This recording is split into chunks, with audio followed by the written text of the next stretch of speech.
दो सखियां बड़ी अच्छी मित्र होती है, एक लेकिन राजा की बेटी होती है, एक जमींदार की बेटी होती है। एक राजकुमारी और दूसरी एक जमींदार की पुत्री, दोनों को मित्रता थी। दो कन्याएं थी छोटी छोटी। अब जो राजा की बेटी थे, जो राजा थे, वो बहुत संत सेवी थे।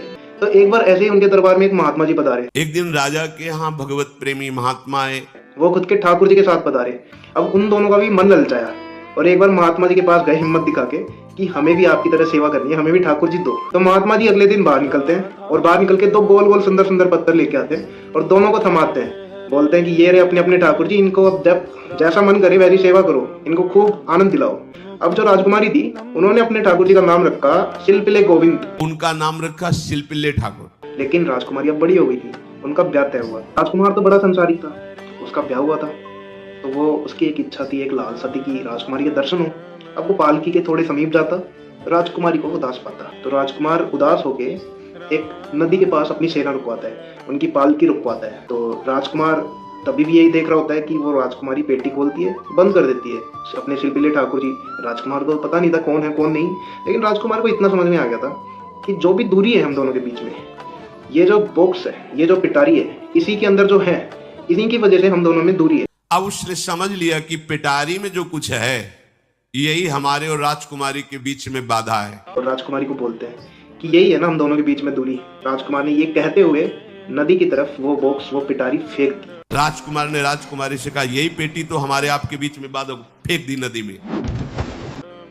राजकुमारी बड़ी तड़पी, राजकुमारी को बड़ा पीड़ा हुआ, उसके हृदय में पीड़ा हुई। तो जैसे ही राजकुमारी महल में पहुंची, सीधा राजकुमार को बोल देती है कि अगर हमारे शिल्पिले ठाकुर जी नहीं है तो आप भी सुन लो, हमारा अन्न जल, हमारा प्राण भी हम त्याग देंगे। राजकुमारी ने कहा, यदि हमारे ठाकुर नहीं तो मैं नहीं। राजकुमार भयभीत होकर घुटने पे आ जाता है। राजकुमार घुटने में आ गया। राजकुमारी के लिटरली घुटने पे आके कहते हैं, हमें एक उपाय बता दो कि आप प्रसन्न हो जाओ, आप खुश हो जाओ। तो राजकुमारी कहते हैं, हम हमारे ठाकुर जी के बिना नहीं रह सकते।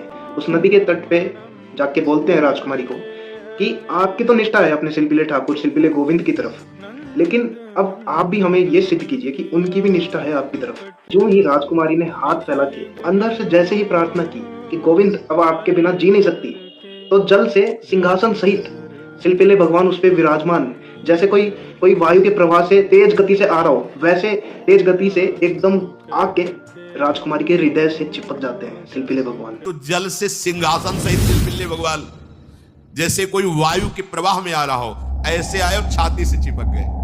पूरा परिवार राजकुमार ये देख रहा था, और राजा, राजकुमार, पूरा परिवार उन राजकुमारी के सामने नतमस्तक हो जाते हैं और राजकुमार बोलते हैं कि जीवन भर आपकी सेवा करूंगा।